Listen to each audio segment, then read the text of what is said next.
satu amalan yang sangat besar yang akan mengantarkan kepada kemuliaan seorang hamba, yang akan menjadikan seorang hamba itu dicintai oleh Allah Subhanahu wa taala, yang sangat dibenci oleh syaitan dan para wali-walinya. Jadi ilmu itu, majelis ilmu itu adalah hal yang sangat dibenci oleh syaitan dan para wali-walinya. Karena kata Imam Ibnu Jauzi rahimahullah taala, pintu yang sangat dicintai syaitan dalam merusak manusia itu adalah pintu kejahilan. Jadi syaitan sangat senang dengan kejahilan, dan pintu itulah yang paling bagus untuk merusak manusia. Sebab kalau sudah punya ilmu, setan nggak leluasa untuk menggoda dan merusak, karena dia punya ilmu yang akan membentengi dirinya dari segala kesesatan dan tipu daya syaitan. Karena itu kalau ketika jahil, nah ini syaitan paling senang. Jadi pintu yang paling disukai syaitan itu adalah pintu kebodohan. Karenanya jalan-jalan yang bisa mengantarkan kepada ilmu itu setan berupaya dengan sungguh-sungguh untuk menghalanginya. Ahli ibadah itu dibiarkan saja sama setan. Karena ahli ibadah itu kalau tidak berilmu akan banyak ditipu dan mudah diperdayakan oleh setan. Dia akan diajari ibadah-ibadah yang bid'ah, ibadah-ibadah yang nggak pernah diajarkan Nabi. Ya, akhirnya dia asik dengan ibadah-ibadah yang bid'ah tadi, padahal tidak diterima oleh Allah. Makanya setan nggak begitu takut dengan ahli ibadah, tapi dengan ahli ilmu itu yang dikhawatirkan. Karena itu jamaah yang saya hormati dan saya muliakan, tanamkanlah pada diri kita semua kecintaan dengan ilmu. Kalau sudah cinta dengan ilmu dan Allah cintakan kita dengan ilmu, itu alamatul khair, itu tanda kebaikan. Kalau kita sudah dijauhkan dengan ilmu dan tidak dijadikan hati dicinta dengan ilmu, itu alamatul syar, tanda keburukan. Karena itu waspadailah hati kita, jamaah. Kita sudah mulai malas-malas belajar, tidak semangat lagi menuntut ilmu. Nah, ini berarti sudah mulai ada hal-hal yang harus kita segera perbaiki. Pasti ada kabel-kabel yang harus diperbaiki. Nah, karena ilmu adalah masdar al-khair, sumbernya dari sumber-sumber kebaikan. Tidak akan jadi baik seorang tanpa ilmu. Wa man yuridillahu bi khairan yufaqihu fid. Barang siapa yang Allah inginkan kebaikan yang luas dan banyak, mencakup urusan dunia dan akhiratnya, Allah akan membuat si orang tadi paham dengan agama. Dan pemahaman agama itu tidak ada jalan lain kecuali harus belajar. Innamal ilmu bita'allum. Sesungguhnya ilmu didapat dengan belajar. Dan sudah kita maklumi semua bahwa namanya belajar pasti butuh pengorbanan, terutama pengorbanan waktu. Harus ada waktu untuk duduk di majelis, ya, tenaga fisik, kadang capek duduk berjam-jam, ya, pikiran tegang, memikir, menghafal, mendengar, memahami. Kadang juga harta, ya, kadang juga harta. Tapi itulah jalannya, nggak bisa didapat dengan santainya tubuh, malas-malasan. Tiba-tiba menjadi orang alim, menjadi orang mulia, itu nggak ada ceritanya. Harus ada kecapean, harus ada jalan yang ditempuh. Man salaka tariqan yaltamisu fihi ilman sa'alallahu lahu bihi tariqan ila jannah. Siapa yang menempuh jalan untuk menuntut ilmu, maka Allah akan pintaskan dan mudahkan jalan ke surga. Jadi ada jalan yang ditempuh, ada kesusahan, kecapean. Kalau tidak mau capek, tidak mau susah, dia akan bodoh selama-lamanya. Ya, sebagaimana kata Imam Syafi'i rahimahullah taala, man yabdu murra ta'allumi sa'atan tajarru ka'sal jahl tulal hayatihi. Barang siapa yang tidak pernah merasakan pahit getirnya, lelah letihnya di dalam belajar walaupun sesaat, maka dia akan menelan gelas kebodohan sepanjang hidupnya. Akan dia bodoh terus. Bagaimana anak ketika nggak mau sekolah, sekolahkan sama orang tuanya nggak mau, TK nggak mau, SD nggak mau, Kamu sekolah dia, ya kamu lulus. Sampai tua pun dia gak akan bisa baca tulis, ya. Sudah tua tidak bisa baca, kenapa gak bisa baca? Sudah tua, gak pernah sekolah. Itu sama, ketika orang tidak mau belajar sampai tua pun dia akan jahil. Jadi bahaya. Kalau kebodohan tentang ilmu dunia dengan berakhirnya kehidupan selesai. Artinya sebodoh-bodohnya manusia tidak punya ilmu tentang dunia, selama dia masih hidup Allah masih kasih rezeki kan. Tapi kalau kita tidak tahu agama, kecelakaannya sampai di akhirat jamaah.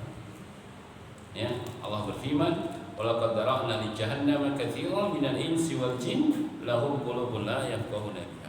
Sungguh kami telah persiapkan neraka jahanam untuk kebanyakan jin dan manusia. Nah, ciri-cirinya lahum qulubun la yafqahuna biha. Kata Allah, mereka dulunya orang-orang yang punya hati tapi enggak paham. Tidak paham maknanya jahil.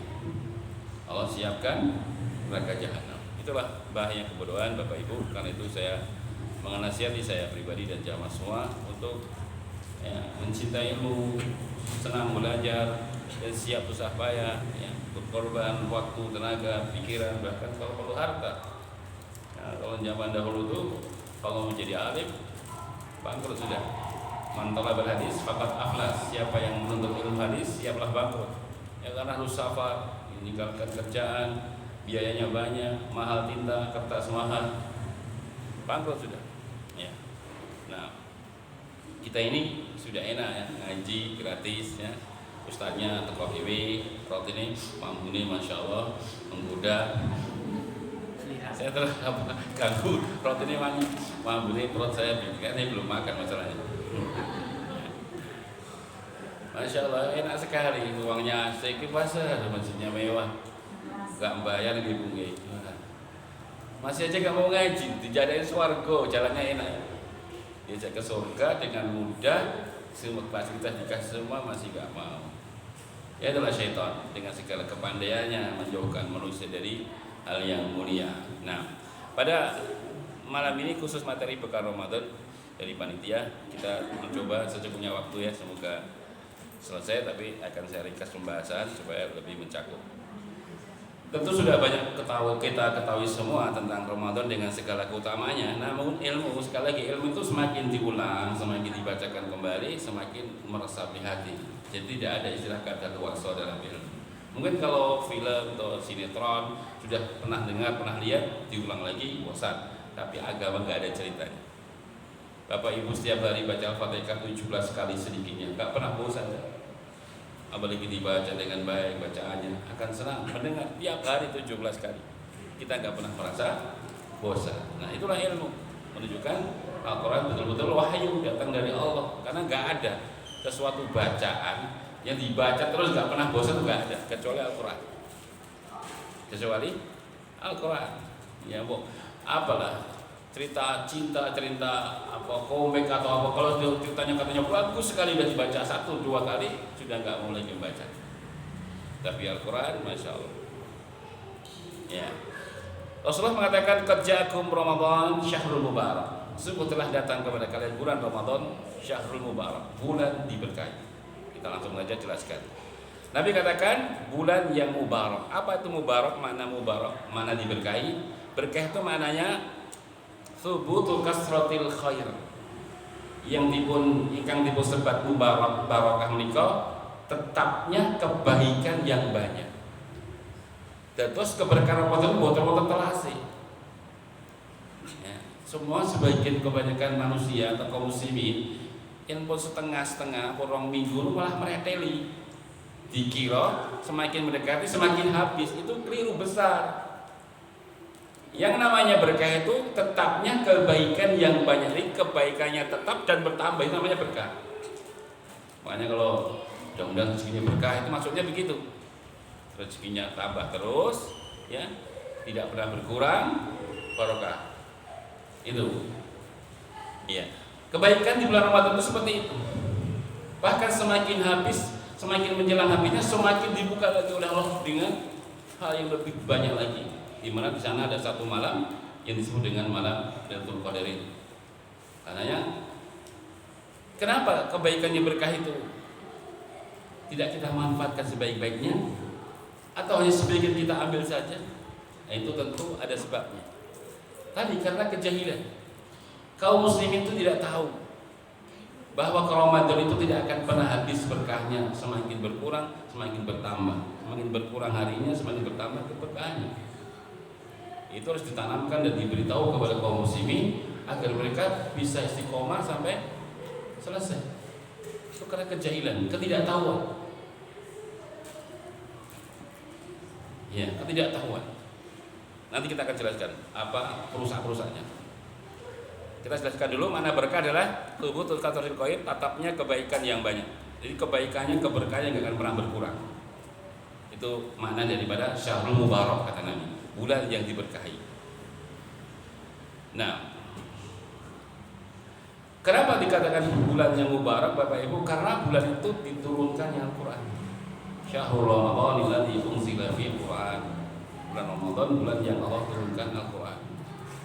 Al-Quran adalah sesuatu yang sangat mulia yang datang dari sisi Allah Ta'ala, diturunkan di bulan yang mubarak. Jadi keberkahannya Ramadan itu karena bertepatan dengan turunnya Al-Quran. Karena sudah saya sering sampaikan, semua yang berkaitan dengan Al-Quran itu pasti dimuliakan oleh Allah, itu pasti. Malaikat Jibril itu malaikat yang paling mulia karena beliau membawa Quran, ya. Nabi Muhammad, Nabi yang paling mulia karena beliau mendapatkan wahyu Al-Quran. Para sahabat, generasi yang termulia karena mereka dididik dengan Al-Quran. Mereka itu hariannya Al-Quran. Kalau Bapak Ibu ingin ngerti kebiasaan para sahabat Nabi, kebiasaan mereka seperti kepala jenengan dengan HP jenengan dulu, dekatnya dengan Al-Quran. Nah, kita tuh sangat HP dekat, tidur di sanding, ya. Kalau melek motor pertama kali dipegang HP, ada SMS masuk enggak, ada WA masuk enggak. Nah, itu Al-Quran seperti itu di depan para sahabatnya, kedudukannya. Nah, makanya mereka generasi yang mulia. Makkah dan Madinah, dua kota yang mulia karena di sanalah diturunkan Al-Quran. Ada surah Madaniyah, ada surah Makkiyah. Sehingga dua kota itu negeri yang mulia. Sehingga sholat di sana dibedakan dengan yang lainnya. Karena Makkah dan Madinah dua kota yang mulia karena diturunkan Al-Quran di sana. Dan bulan Ramadan bulan yang mulia karena diturunkan di sana bulan Al-Quran. Dan kita Bapak Ibu akan mulia kalau dekat dan mencintai serta menjadi Al-Quran menjadi jalan hidupnya, kita pasti mulia. Kita belajar saja seperti panjenengan sekarang ini. Kalau ikhlas, panjenengan ikhlas karena Allah, itu panjenengan sudah disebut sama Nabi, khairukum man ta'allama Qur'ana wa 'allamahu. Sebaik-baiknya kalian orang yang belajar Al-Quran. Lihat, perhatikan. Jadi orang yang belajar saja itu sudah dikatakan sebaik-baiknya, apalagi dia mengajarkan setelah dia paham. Seorang menuntut ilmu Al-Quran, belajar Al-Quran sudah dikatakan sebaik-baiknya manusia. Kenapa? Karena dia pelajari kalam Allah, kitab suci, yang isinya adalah nasihat-nasihat yang Allah sebutkan dalam Al-Quran. Qad ja'akum mau'izatun min rabbikum wa shifaa'un lima fis sudur wa hudan wa rahmatul lil mu'minin.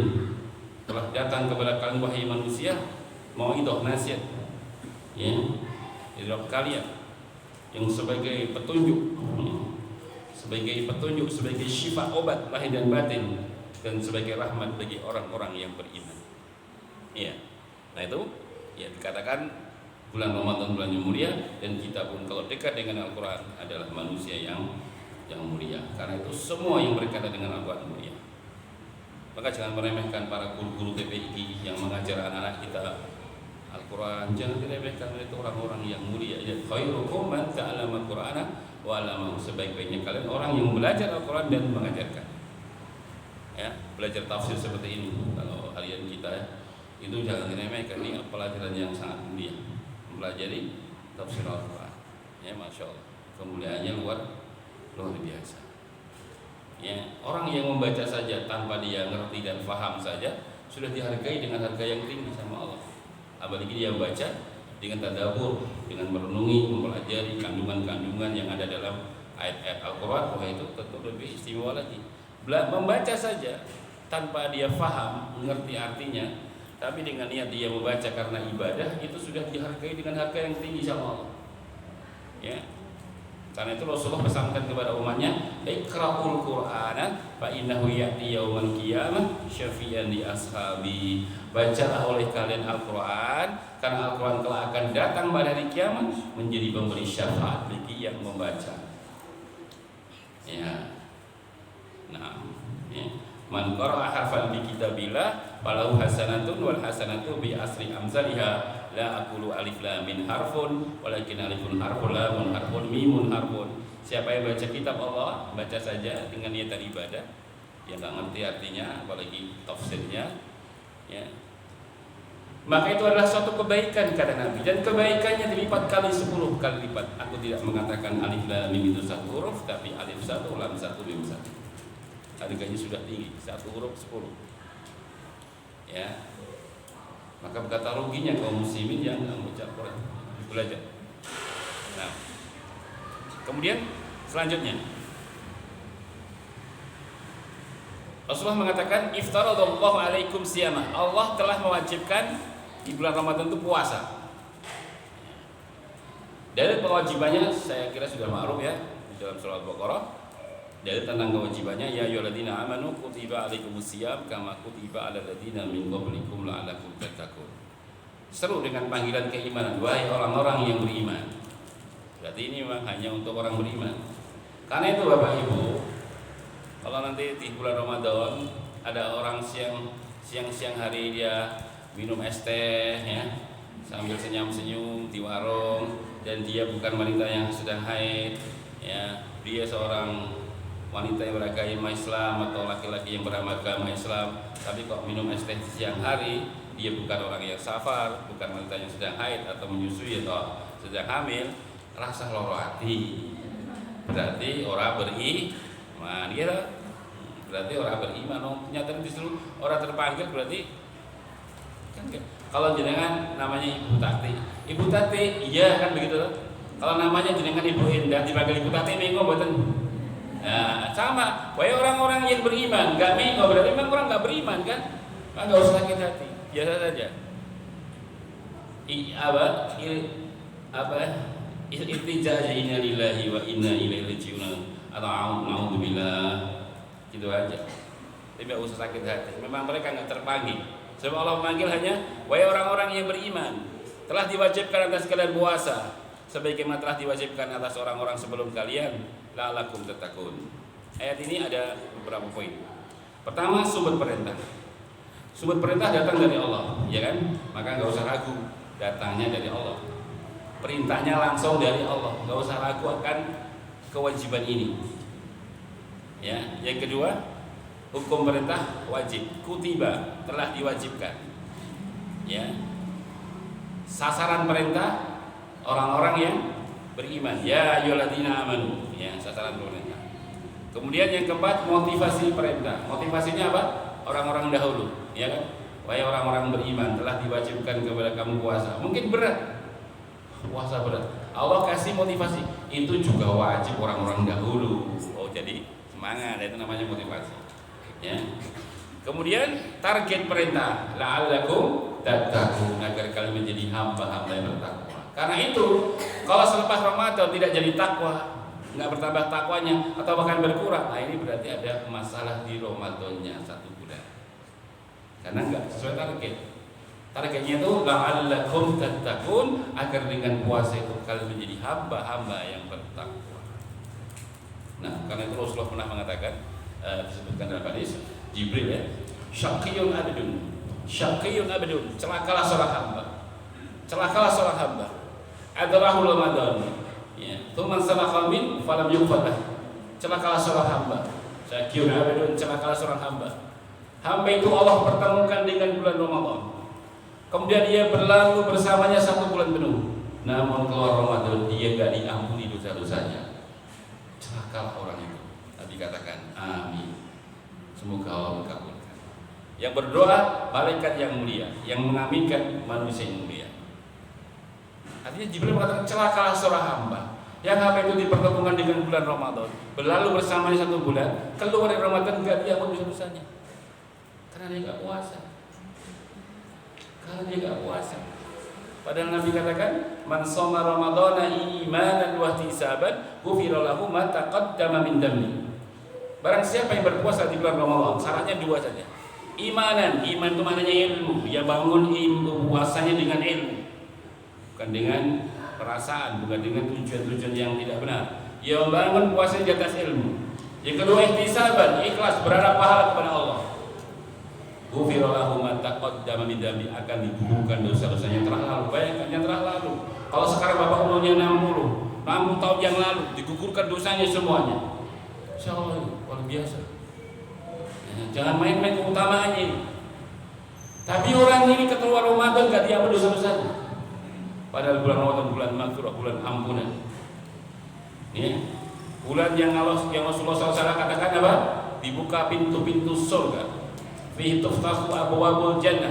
Di bulan Ramadan dibuka pintu-pintu surga.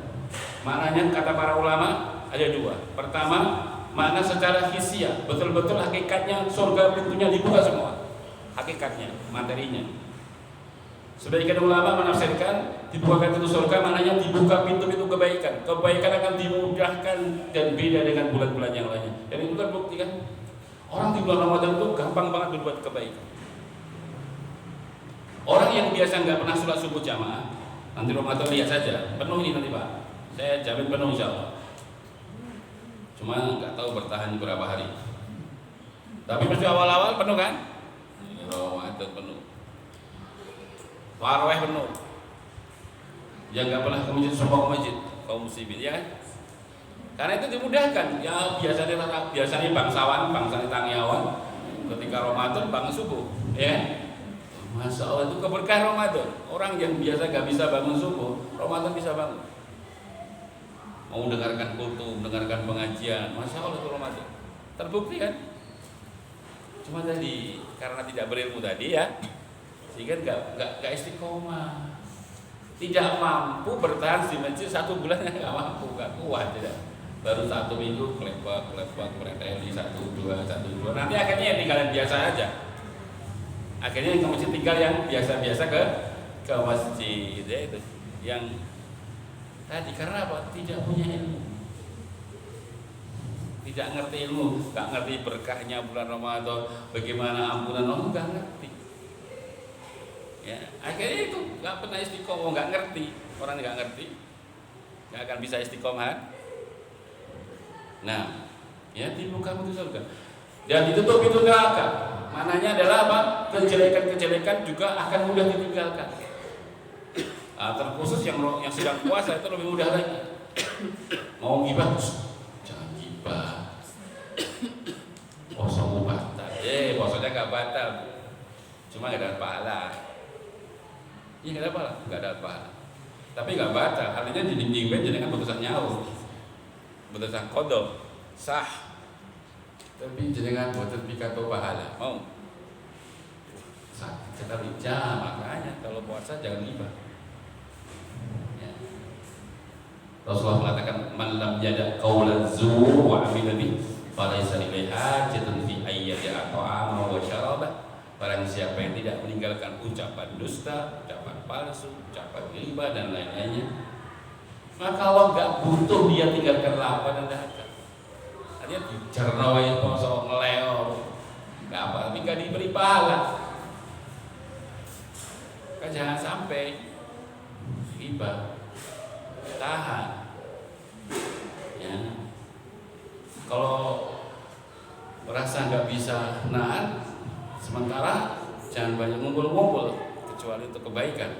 Ngumpul-ngumpul itu biasanya setan mulai bisik-bisiki ghibah. Masih bagus pembicaraannya, mengaji di ini sama yang sih. Materinya botol, isinya botol, suwe-suwe kok gibai ustadz nih. Suwe-suwe gibai tonggoni. Nah, pertama sih bagus. Ya.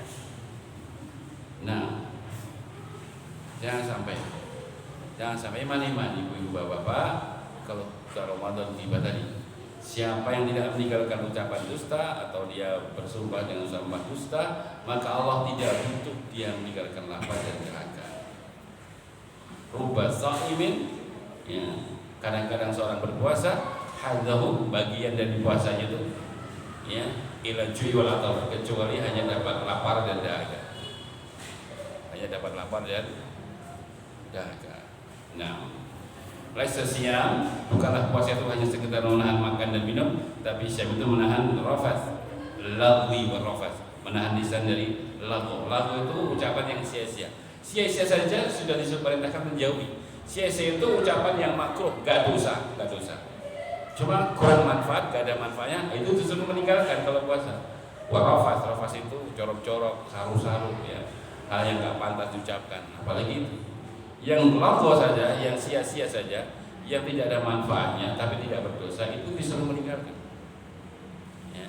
Apalagi yang tadi mengadu domba, ghibah dan lainnya, itu sudah puasanya sudah rusak semua. Nanti ada di bab terakhirnya. Ya.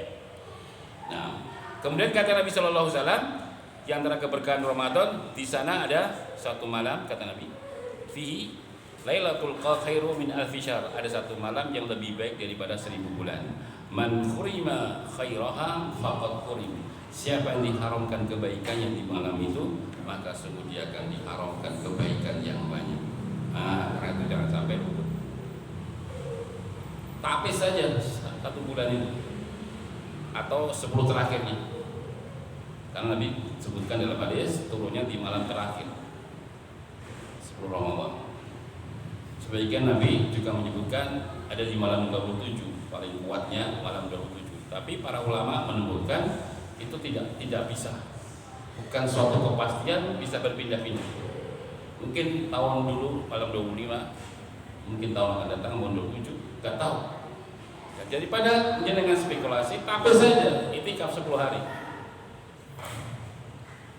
Di masjid terus. Kalau siangnya belum bisa, ya malamnya. Mungkin karena siang masih kerja, masih ngurusi keluarga, ibu-ibu ya, bapak-bapak harus cari nafkah. Ya malamnya, total saja, jangan pilih-pilih ganjil. Wah saya ingin ganjil semangat, masuk galap nggak semangat. Nah, tapi saja 10 hari pasti dapat. Ya pasti dapat, masuk nggak dapat? Mungkin dengan 10 hari ini masih terus. Ya, nah pasti dapat. Ya, nggak usah ditawar-tawar. Masuk 10 hari saja, cuma malam saja masih berat. Padahal Allah berikan kita 1 tahun 360 hari. Dipotong 10 hari malamnya saja masih belum bisa. Kalau dapat itu pahalanya seperti beribadah selama 84 tahun, 3 bulan.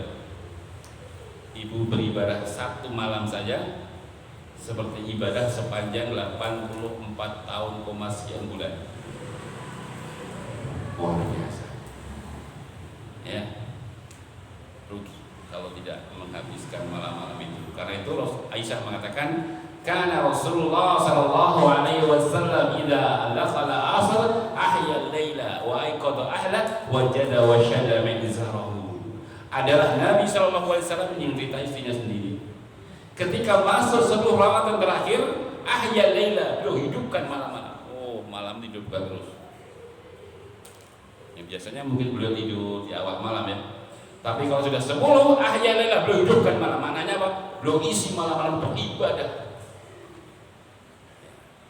Wa aiqadha ahla, dia bangunkan anak istri supaya bisa mendapatkan kemuliaan juga. Biasanya beliau kalau hari-hari biasa sholat malam, isya tidur dibiarkan. Tapi kalau sudah 10 terakhir dibangunkan semua keluarganya. Wajada wa syada min zaru, beliau kencangkan ikat pinggangnya. Maknanya paham? Mengencangkan ikat pinggang itu maknanya maaf, tidak ngumpuli istrinya. Setutnya dikencengno, sarungnya dikencengno. Wis sementara 10 hari poso, panggil. Ya. Karena fokus. Nah itu 10 hari terakhir Ramadan. Ya, gak usah milih-milih. Ya. Tapis saja. Ada kalau di Saudi itu yang kuat kan malam 27. Itu sudah keyakinan orang sana itu kalau malam 27 orang ngemis banyak. Orang ngemis banyak banget orang ngemis. Sampai ada wartawati yang pernah heran, kenapa kok malam 27 banyak pengemis. Akhirnya dia pura-pura jadi pengemis, pakai cadar. Ya, ingin nyoba, kenapa kok malah nggak? Akhirnya dia pura-pura pengemis. Dapat semalam 33 juta. Penak apa hanya begini kan? Semalam ngemis 33 juta itu. Aduh. Nah, makanya di sini pengemis punya pembantu dari Indonesia ya. Kerjanya ngemis, tapi punya pembantu dari Indonesia. Ngemis semalam 27 ngemis 30 juta, 33 juta. Karena orang meyakini itu malam turun, terus luar biasa jojolannya. Karena bulan Ramadan itu bulan Quran dan bulan sedekah. Rasulullah itu kalau bulan Ramadan tangannya kayak angin, nggak pernah berhenti sedekahnya. Jadi bulan Ramadan itu syahrul Quran, syahrul sedekah. Makanya apa? Baca Al-Quran, barang pembeli buka bersama, kasih makan anak yatim, mau makan orang B, kasih buka sering menjamu buka itu sedekah. Itu kalau bulan Ramadan, bulan syahrul Quran, syahrul sedekah. Iya, hanya rugi ya kalau sampai kehilangan ini. Keluar Ramadan gak diambil dosanya, itu betul-betul orang yang mencilok ke masjid. Makanya tadi Jibril katakan syakiyun abidun adrakahu Ramadan tuman sarqa min farju falah. Celakalah seorang hamba yang dia ditemukan oleh Allah bulan Ramadan berlalu bersama 1 bulan penuh tapi keluar tidak menjadi hamba yang bertakwa dan diampuni dosa-dosanya. Amin. Nanti katakan semoga Allah mengabulkan. Nah, sekarang sedikit lagi masih ada waktu. Saya baca perusak-perusaknya yang harus kita jauhi. Disebutkan ada 5 perusak puasa. Banyak ya, cuma saya sebut 5 saja.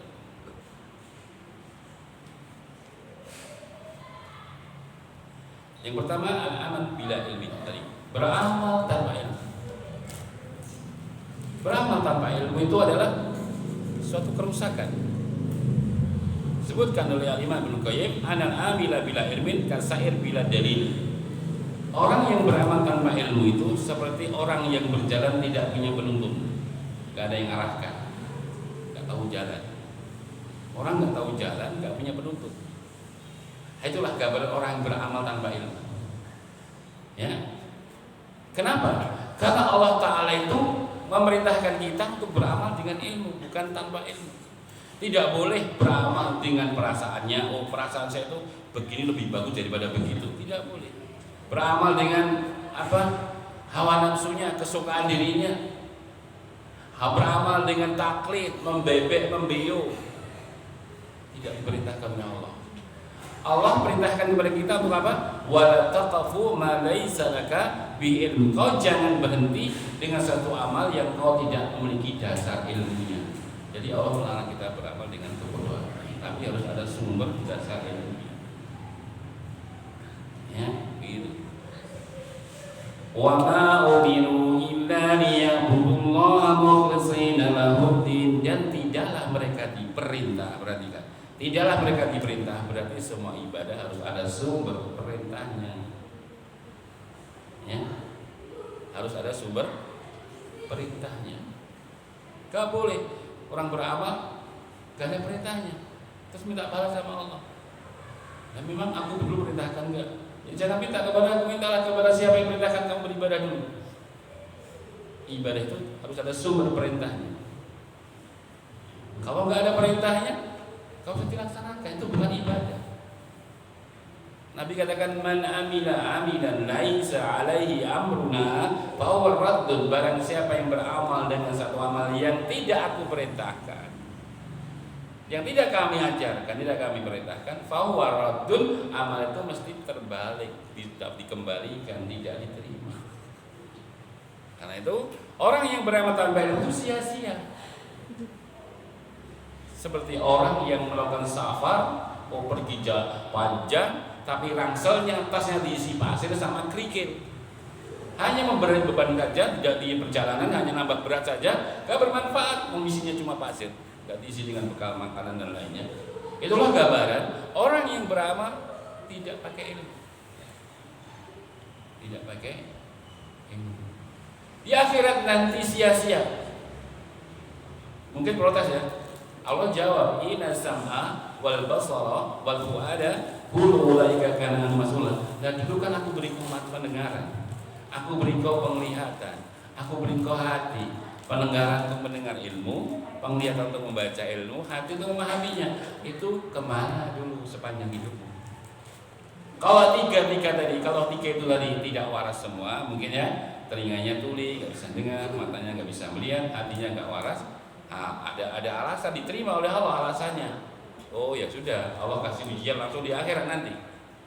Tapi jadi masalah, tiga indera utama ini semuanya sehat. Nah ini jadi masalah. Jadi jangan nyalakan. Gak akan diterima hujah kita, alasan kita. Karena alatnya sudah dikasih sama Allah. Kaki itu bisa melangkah, tangan itu bisa mencatat kan. Nah ini kemana dulu? Jasad ini, lelah letihnya kemana? Wa jismi fima abla, tentang jasadnya untuk apa? Usangnya, ausnya, lelah letihnya untuk apa? Kok kamu sampai bisa beramal tanpa ilmu? Ya, sampai disebutkan dalam hadis, sholat 60 tahun, gak diterima sholatnya sama Allah. Inna rajul an sallina sitina sana lam yuqbal salat. Ada seorang laki-laki sholat 60 tahun gak diterima sholatnya. Kata Nabi, la yutimu ruku'uhu wa la yutimu sujuduhu. Bisa jadi yang menjadikan selama 60 tahun gak diterima sholatnya sama Allah, ketika ruku bagus tapi sujudnya gak beres, atau sebaliknya. Padahal ruku sujud itu adalah rukunnya sholat. Satu rukun sholat ditinggalkan gak sah sholatnya. Protes, kasihan dong. Nah kemana dulu 60 tahun itu kemana dulu? Gak pernah belajar sampai hal yang paling penting dalam kehidupan sholat saja, sampai dia gak ngerti bagaimana sholat yang benar. Nah ini jadi masalah. Nah ya, itu yang kerusakan yang pertama. Yang kedua adalah bakhil. Sudah gak pantas di bulan Ramadan itu bakhil. Tentu ini bagi yang memiliki kelebihan ya. Aduh sudah ada ya. Bakhil. Enggak saya jelaskan ya. Yang ketiga adalah istimrar bil ma'asi, masih saja rutin maksiatnya. Puasa jalan terus, ghibah lancar jaya. Sudah enggak terima tuh. Harus berhenti maksiatnya. Kalau masih maksiat, gak usah puasa sekalian. Benar puasanya gak terima sama Allah. Ya. Laisa siyam minal akli wasyurbi, wa innama siyam minal lahu wa rafas. Bukanlah puasa itu hanya sekedar makan, meninggalkan makan dan minum, tapi puasa itu adalah meninggalkan laghu, ucapan yang sia-sia dan ucapan yang enggak senonoh, yang enggak baik. Nah, itu puasa ya. Nah, kenapa bakhil dicela? Saya tutup dengan satu hadis ya Pak ya. Di mana Rasulullah pernah bercerita, disebutkan dalam hadis, inna fil jannah, sesungguhnya di surga nanti ada ghurufan, ada kamar-kamar, kata Nabi. Turo duhuruha wa min butunuha, turo butunuha wa butuniha min duhuriha.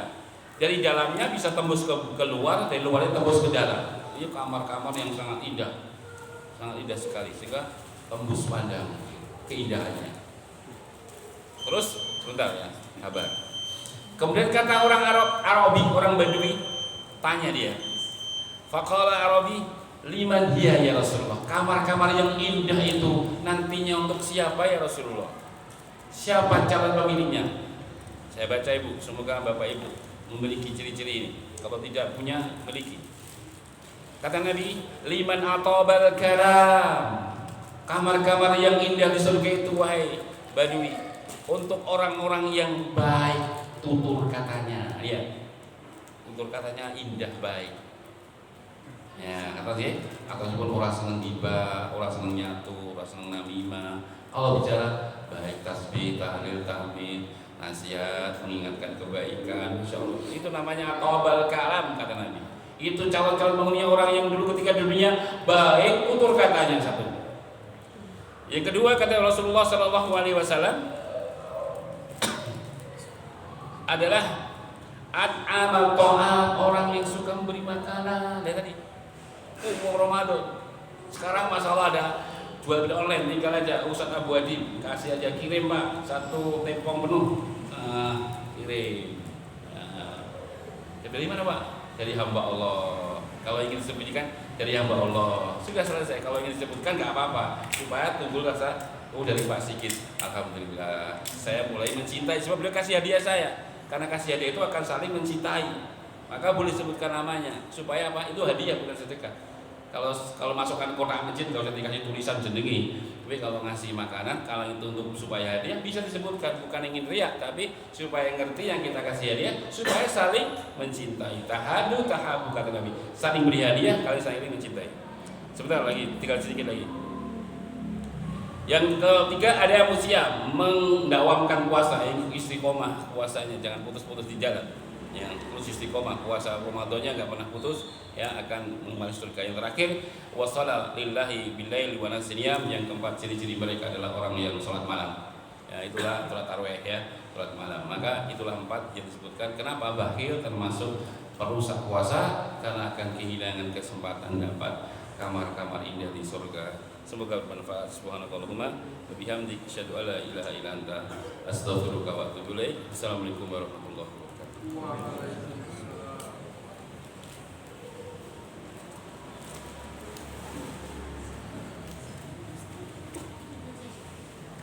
Bawa ini Pak.